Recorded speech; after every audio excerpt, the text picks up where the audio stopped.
conductor is placed inside in the field where there is uniform electric field, then what happens? Inside the conductor there is no electrostatic field. Why there is no electrostatic field? Because no static charge can stay inside a conductor. Why it is so? Due to presence of free electrons, because free electrons can move according to the direction of electric field. Thank you. So due to that electric field, what happens? Free electrons inside the conductor, they move accordingly and neutralize the charge inside the material, and whole of the charge appears on the surface of the conductor. ये discussion हमारा हुआ था, ठीक है. But if the material is non conducting materials, जिनको electrostatic point of view से हम dielectric material भी बोल सकते हैं, तो हमारा actually they are non conductors, but from electrostatic point of view they can act as a dielectric material. Okay, तो dielectric material की प्रॉपर्टी क्या है?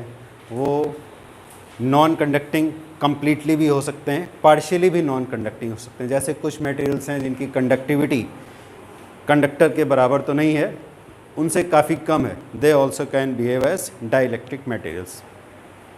डाइलेक्ट्रिक मटेरियल को समझने से पहले polar and non polar materials के बारे में जानते हैं. So what is the meaning of polar and non polar materials?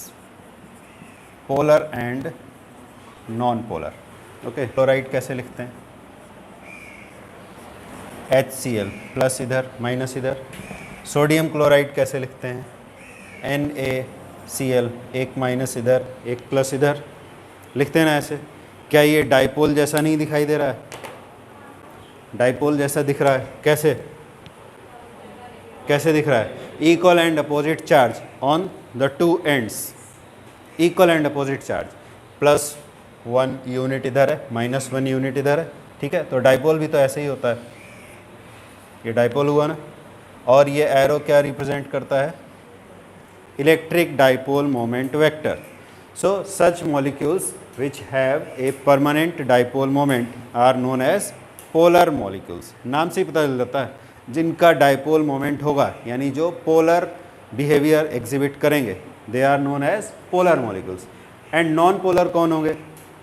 जिनमें डाइपोल मोमेंट नहीं होगा, ठीक है. जैसे कि हाइड्रोजन गैस का मॉलिक्यूल HH, दोनों तरफ पॉजिटिव पॉजिटिव, या चार्ज तो अब कोई उसका सिग्निफिकेंस ही नहीं है, तो वो क्या है? वो non polar material.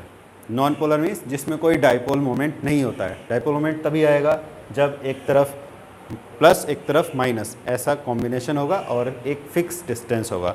Then this becomes a dipole and there is a permanent dipole moment also. Water molecule का क्या होगा?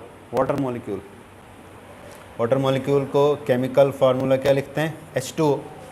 अगर हम उसका इस तरह से लिखें, स्ट्रक्चर दिखाना चाहें, तो कैसे लिखते हैं?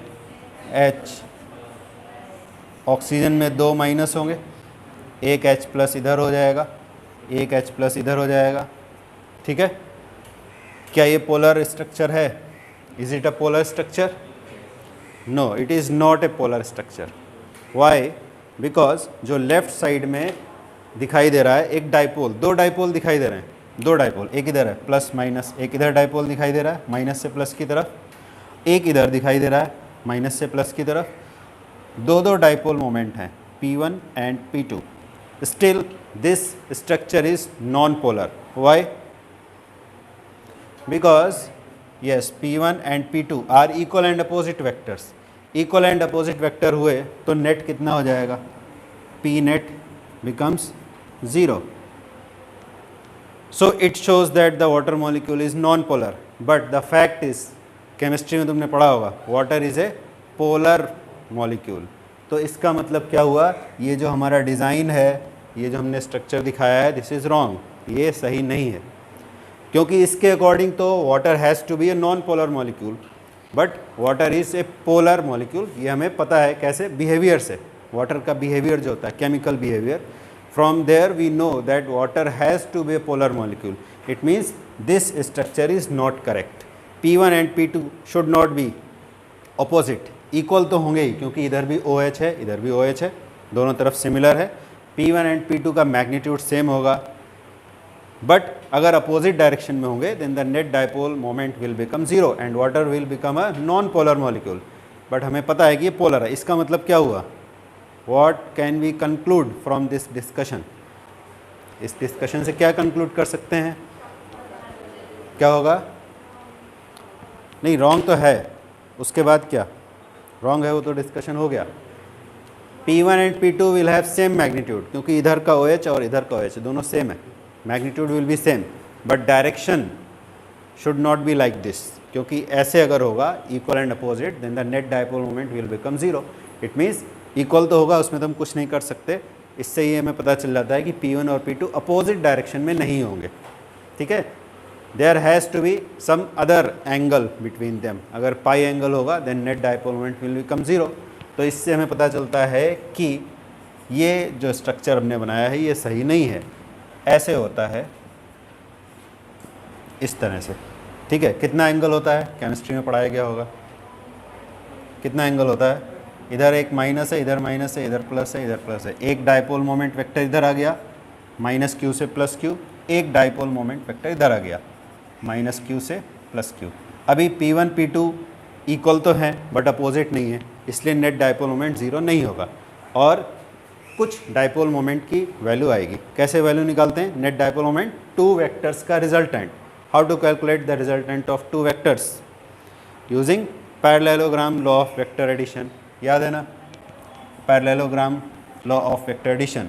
रिजल्टेंट का magnitude P1 square plus P2 square plus 2P1 P2 cos of the angle between them, ठीक है। So net dipole moment now will not become zero and water molecule will have some permanent dipole moment, therefore the water molecule is a polar molecule, ठीक है। तो ऐसे molecule जिनका एक permanent dipole moment होता है they are known as polar molecules, जिनका नहीं होता है वो नॉन पोलर, ठीक है।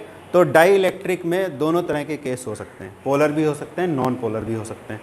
Now what happens when a dielectric material is placed in an external uniform electric field?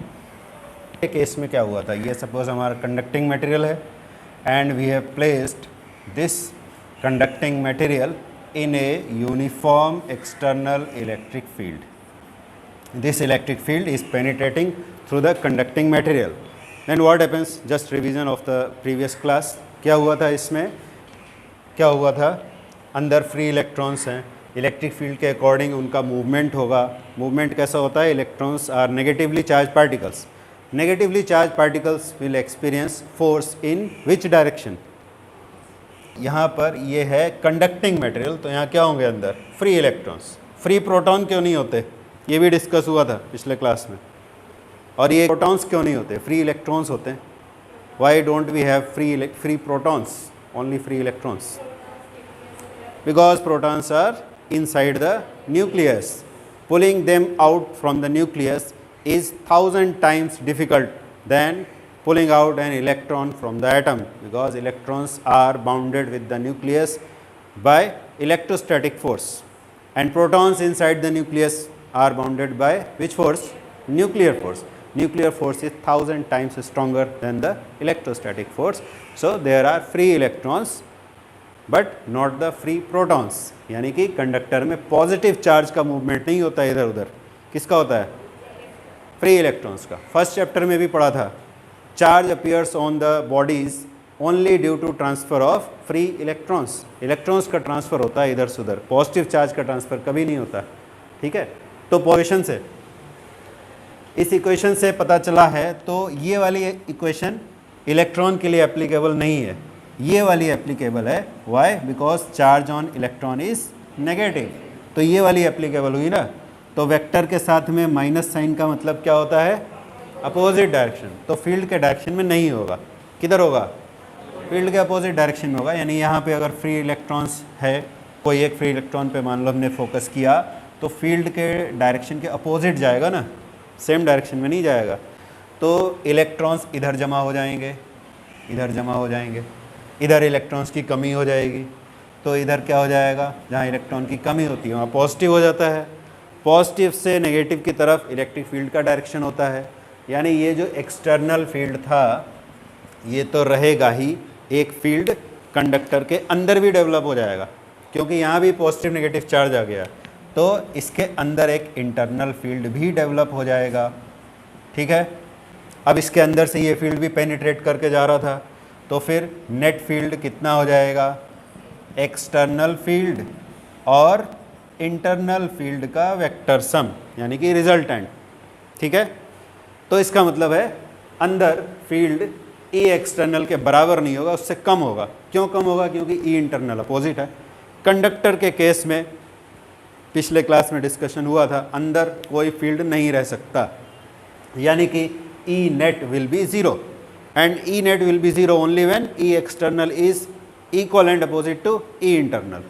ठीक है, तो वेक्टर फॉर्म में कैसे लिखते हैं, since for a conductor what will happen, E net has to be 0, and E net has to be 0, it means E internal must be equal and opposite to E external।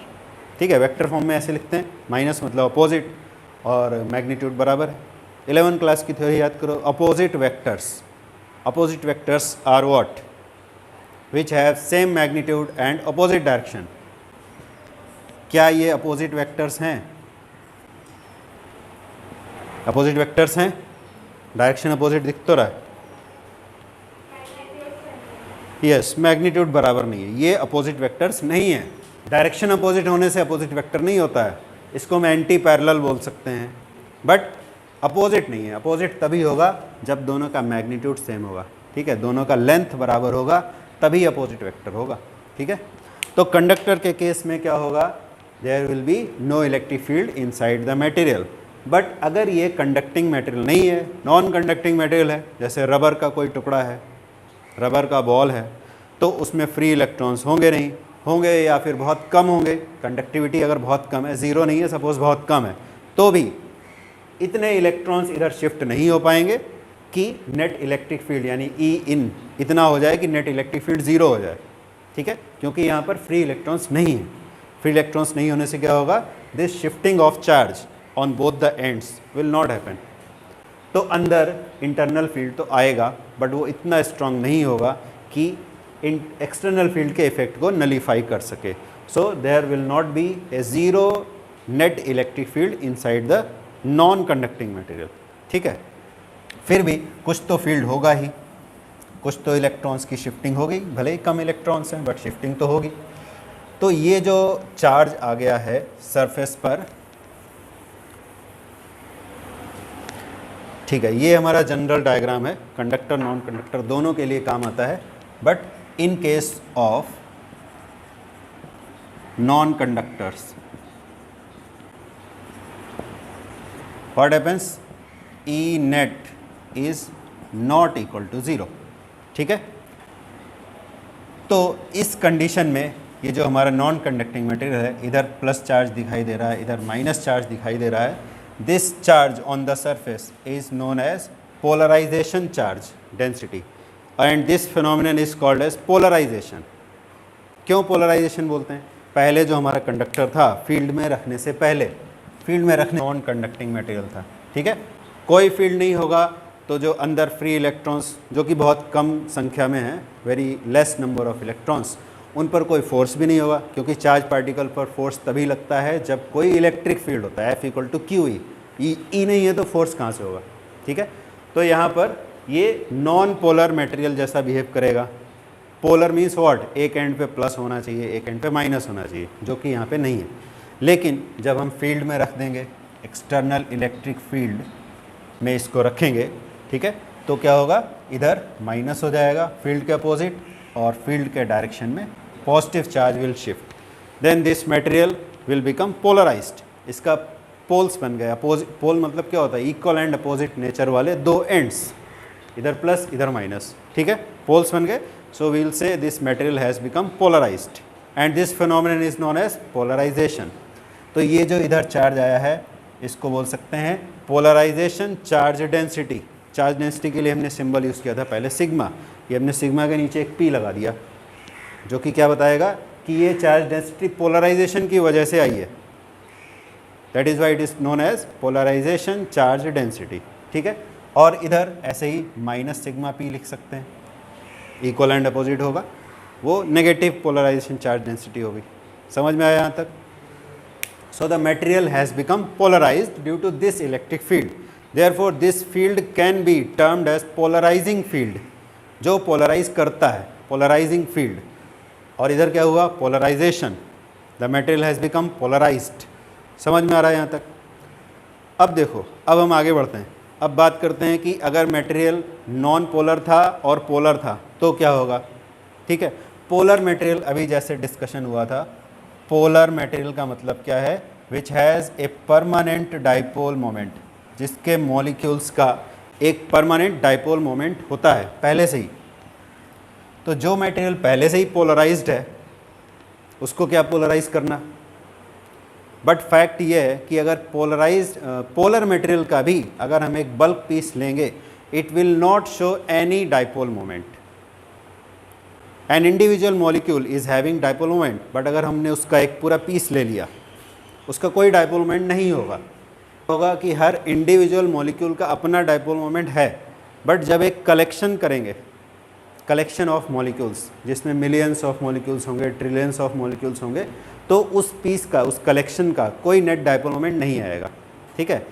क्यों नहीं आएगा? क्योंकि हर molecule का जो dipole moment vector है, P vector बनाते हैं ना, माइनस से प्लस की तरफ, वो रैंडम डायरेक्शन में ओरिएंटेड होगा। मतलब पोलर मटेरियल था, ठीक है, यानी कि हर मॉलिक्यूल का अपना डाइपोल मोमेंट था, लेकिन वो जो छोटे छोटे डाइपोल्स थे, मॉलिकुलर साइज के डाइपोल्स, उनके डायरेक्शंस रैंडम थे। रैंडम मतलब कोई भी किधर भी, ऐसे था। ये सपोज़ हमारा पोलर मटेरियल का एक पीस हमने ले लिया, अंदर बहुत सारे मॉलिक्यूल्स हैं, बट किसी का पी वेक्टर इधर है, मतलब प्लस माइनस ऐसे है मॉलिक्यूल, ठीक है, माइनस से प्लस की तरफ होता है डाइपोल मोमेंट वेक्टर। तो यहाँ पे बहुत सारे मॉलिक्यूल्स हैं। सपोज़ मॉलिक्यूल को हम ऐसे दिखा देते हैं, सपोज़ ये मॉलिक्यूल्स हैं और ये रैंडम डायरेक्शन में ओरिएंटेड है, ऐसे कोई भी किधर भी ओरिएंटेड है, ठीक है। तो माइनस से प्लस की तरफ अगर हम सबका पी वेक्टर बनाएं और फिर रिजल्टेंट निकालें, बहुत सारे वेक्टर्स हैं जिनके रैंडम डायरेक्शन है। 11 क्लास में पढ़ा था, बहुत सारे वेक्टर्स अगर होते हैं, 2 होते हैं तो हम parallelogram law of vector addition use करते हैं, उससे ज़्यादा होते हैं तो पॉलीगन, ठीक है। पॉलीगन में कितने भी वेक्टर्स हो सकते हैं। तो polygon law of vector addition में क्या करते हैं, एक वेक्टर बनाओ, उसके हेड से दूसरा, उसके हेड से तीसरा, उसके हेड से चौथा, ऐसे ही बनाते चले जाओ। तो मिलियंस ट्रिलियंस ऑफ वेक्टर्स हैं। और अगर पॉलीगन बनाते बनाते लास्ट में क्लोज्ड पॉलीगन बन गया, मान लो ऐसे बहुत सारे वेक्टर्स थे, हम बनाते जा रहे हैं, एक के हेड से दूसरे को ऐड करते जा रहे हैं, ठीक है। अल्टीमेटली मान लो कि हमारा जो वेक्टर था, लास्ट वाला वेक्टर, वो उसी जगह पे आ गया जहाँ से फर्स्ट वाला स्टार्ट हुआ था। तो पॉलीगन लॉ में क्या करते थे कि लास्ट वाले वेक्टर का हेड फर्स्ट वाले के टेल से ज्वाइन करते थे, तब हमें मिलता था रिजल्टेंट। बट यहाँ क्या हुआ, लास्ट वाले का हेड तो वहीं आ गया जहाँ पे फर्स्ट वाले का टेल था। एक रैंडम डायरेक्शन होता है तो कोई ना कोई वेक्टर ऐसा होगा जो फर्स्ट वाले के टेल तक पहुँच जाएगा और फिर नेट कितना हो जाएगा, 0। Each and every molecule is having some dipole moment, but this bulk piece of material doesn't show any dipole moment. Why? Due to random orientations of these molecular dipoles. ठीक है। जैसे स्कूल में students रहते हैं, हर student एक certain direction में जा रहा है, कोई केमिस्ट्री लैब जा रहा है, कोई फिजिक्स लैब, जैसे रिसेस टाइम में होता है, रिसेस टाइम में इधर उधर सब दौड़ रहे हैं, कोई इधर जा रहा है, कोई उधर जा रहा है, उनका अपना एक सर्टेन डायरेक्शन है कि वो किधर जाना चाहते हैं। बट अगर सारे बच्चों को देखा जाए तो क्या बोलेंगे, किधर जा रहे हैं, कहीं नहीं जा रहे, सब ग्राउंड में इधर उधर घूम रहे हैं, कोई सर्टेन डायरेक्शन नहीं है। लेकिन जब असेंबली होती है, असेंबली के लिए पीटी टीचर विसल देते हैं तो क्या होता है, सब एक सर्टेन डायरेक्शन में जाते हैं। एक सपोज़ हमें असेंबली में लाइन लगाना है, क्लास वाइज हमें क्यू लगाना है, तो विसल देने के बाद क्या होता है, सब अलाइन हो जाते हैं एक ही डायरेक्शन में, इस तरफ फेस करके बैठे हैं जैसे तुम लोग बैठे हो, ठीक है। टीचर नहीं हो क्लास में तो क्या होता है, तुम लोग बड़े बच्चे हो तो वैसा नहीं करोगे, बट छोटे बच्चे तो इधर उधर भागने लगते हैं, ठीक है, उनका रैंडम मोशन शुरू हो जाता है। बट टीचर आते हैं तो क्या होता है, सब एक डायरेक्शन में आ जाते हैं। तो net displacement sorry net dipole moment कब आएगा, जब एक ऐसा कॉज आएगा जो सारे डाइपोल्स को एक सर्टेन डायरेक्शन में ओरिएंट करे, यानी कि अलाइन करे। तो यहाँ पर वो काम कौन करता है, एक्सटर्नल इलेक्ट्रिक फील्ड, जिसको हम पोलराइजिंग फील्ड भी कह सकते हैं। ठीक है, पोलराइजिंग फील्ड क्या करेगा, ये सब डाइपोल्स हैं, सब डाइपोल्स हैं। डाइपोल्स पर जब किसी फील्ड में डाइपोल को रखते हैं तो उस पर ये एक्ट करता है, ये क्या है, टॉर्क है ना। टॉर्क मतलब rotational effect of force, torque यानी जो घुमाने के काम आता है, जो घुमाने का काम आता है। तो टॉर्क एक्ट करता है डाइपोल पर। कब तक एक्ट करता है, जब तक डाइपोल फील्ड के अलोंग अलाइन नहीं हो जाता। Natural tendency of dipoles is to align themselves in the direction of electric field. तो तब तक टॉर्क एक्ट करेगा जब तक पी ई के अलोंग नहीं हो जाता। तो यहाँ जो सारे डाइपोल्स हैं उनका क्या होगा, इस फील्ड के इफेक्ट की वजह से सब अलाइन हो जाएंगे, सब इलेक्ट्रिक फील्ड के डायरेक्शन में आ जाएंगे। थ्योरेटिकली, प्रैक्टिकली सारे के सारे तो अलाइन नहीं होते हैं, बट मैक्सिमम इस डायरेक्शन में आ जाते हैं और फिर नेट डाइपोल मोमेंट ज़ीरो नहीं रहता है, there will be some value of dipole moment. तो ये मटेरियल फिर हमारा क्या होगा, पोलराइज हो जाएगा। समझ में आ गई बात, पोलर मटेरियल को पोलराइज किया है। पोलर मटेरियल का मतलब क्या हुआ, just for revision, every molecule of the material has some dipole moment, but a bulk piece of the material doesn't show any dipole moment due to random orientation of these molecular dipoles. But when a polarizing field is applied, all the dipoles are aligned in the direction of field, and therefore the material shows or exhibits a certain dipole moment. It becomes polarized. समझ में आ गई बात यहाँ तक। Non polar अगर है तो, non polar में तो ऐसे ऑलरेडी डाइपोल बने हुए ऐसा है ही नहीं, तो फिर किसको रोटेट कराओगे, किसको अलाइन कराओगे जब डाइपोल है ही नहीं। तो है कोई जवाब? यहाँ तो हमारे पास डाइपोल्स बने बनाए थे, सिर्फ हमें क्या करना था, उनको अलाइन करना था एक डायरेक्शन में, तो वो तो हो गया। बट अगर है ही नहीं डाइपोल मोमेंट तो क्या करोगे, बिल्कुल ही नहीं है, मॉलिक्यूल्स में भी नहीं है। तो फिर का मतलब क्या हुआ, देखो सारे एटम्स, सारे मॉलिक्यूल्स में प्रोटॉन्स भी होते हैं, इलेक्ट्रॉन्स भी होते हैं। ठीक है, अगर आयन से, मान लो आयन से कंपेयर किया, आयन और एटम में क्या डिफरेंस है, या तो एक इलेक्ट्रॉन ज़्यादा होगा या एक इलेक्ट्रॉन कम होगा। प्रोटॉन्स में चेंज नहीं होता है, प्रोटॉन्स में चेंज हो भी नहीं सकता। फिर से वही बात है, क्यों नहीं हो सकता, क्योंकि वो तो न्यूक्लियस में है, वहाँ हम कुछ नहीं कर सकते। ठीक है, तो आयन और एटम में क्या, एटम्स तो न्यूट्रल होते हैं, बट आयंस में कुछ इलेक्ट्रॉन की या तो डेफिशिएंसी हो गई या एक्सेस होगा। ठीक है, स्टिल अगर न्यूट्रल एटम भी है तो भी उसमें पॉजिटिव चार्ज भी है, नेगेटिव चार्ज भी है, लेकिन फिर भी वो पोलर बिहेवियर शो नहीं कर रहा है। जैसे अभी हमने देखा था ना, हाइड्रोजन क्लोराइड, सोडियम क्लोराइड, एक तरफ प्लस एक तरफ माइनस, तो बन गया डाइपोल। लेकिन न्यूट्रल एटम में भी पॉजिटिव चार्ज भी है, नेगेटिव चार्ज भी है, लेकिन फिर भी वो डाइपोल नहीं बन पाया। क्यों नहीं बन पाया, क्यों नहीं बन पाया, पोल्स नहीं बने ना उसमें। पोल का मतलब क्या होता है, पॉजिटिव अलग रहेगा, नेगेटिव अलग रहेगा, तभी पोल बनेगा। दोनों एक ही जगह पे आ जाएंगे तो पोल नहीं हुए ना। पोल मतलब हुआ इक्वल एंड अपोजिट नेचर वाले दो एंड। तो न्यूट्रल मॉलिक्यूल्स में क्या होता है, जस्ट एक आइडिया है, एग्जैक्टली ऐसा नहीं होता। पॉजिटिव चार्ज और नेगेटिव चार्ज दोनों के जो सेंटर हैं वो एक ही जगह पे होते हैं, यानी कोइंसाइड करते हैं।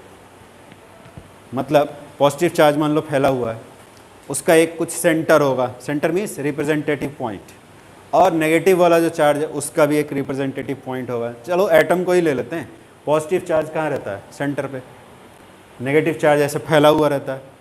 बोथ अगर पॉजिटिव और नेगेटिव दोनों का सेंटर एक ही जगह पे है, मतलब पॉजिटिव नेगेटिव में कोई सेपरेशन नहीं है, तो डाइपोल बना ही नहीं। डाइपोल कब बनेगा, जब पॉजिटिव अलग रहे, नेगेटिव अलग रहे। तो एक नॉन पोलर मटेरियल के मॉलिक्यूल को तुम कुछ ऐसा समझ सकते हो, एक रफ आइडिया है। ठीक है, पॉजिटिव सपोज एक जगह मान लिया हमने, नेगेटिव सभी तरफ स्फेरिकली सिमेट्रिकल डिस्ट्रीब्यूशन था। तो अगर स्फेरिकली सिमेट्रिकल सिस्टम है तो उसका सेंटर कहाँ होगा, वहीं पे होगा जहाँ उस स्फेयर का सेंटर है, यानी कि पॉजिटिव नेगेटिव दोनों एक ही जगह पे हैं। ये नॉन पोलर के लिए। बट अगर हम इसको एक इलेक्ट्रिक फील्ड में रख दें तो क्या होगा, electric field will exert force on positive charge in the direction of field और नेगेटिव चार्ज पे in the opposite direction of field. तो क्या होगा, ये नेगेटिव वाले थोड़े उधर शिफ्ट हो जाएंगे, पॉजिटिव वाले इधर शिफ्ट हो जाएंगे। सपोज पॉजिटिव वाला इधर शिफ्ट हो गया, नेगेटिव वाला उधर खिसक गया, तो अब नेगेटिव वाले का सेंटर यहाँ पे आ जाएगा, पॉजिटिव का यहाँ आ जाएगा। तो अब क्या हो गया, डाइपोल मोमेंट आ गया, मटेरियल पोलराइज हो गया। ठीक है, तो ये भी पोलराइजेशन हुआ है, दोनों केस में पोलराइजेशन हुआ। पोलर मटेरियल था तो भी, नॉन पोलर मटेरियल था तो भी, but mechanism is different. Polar वाले में क्या हुआ, बहुत सारे टाइनी मॉलिकुलर डाइपोल्स थे, उनको हमने एक डायरेक्शन में अलाइन कर दिया पोलराइजिंग फील्ड यूज़ करके। यहाँ पर क्या किया, क्योंकि पॉजिटिव नेगेटिव दोनों के चार्ज सेंटर एक ही जगह थे, यहाँ भी हमने पोलराइज किया, बट यहाँ मैकेनिज्म थोड़ा अलग है। यहाँ पे हमने पॉजिटिव नेगेटिव दोनों के चार्ज सेंटर को सेपरेट किया है by using polarizing field. External electric field is acting as polarizing field. ठीक है, समझ में आ गई बात।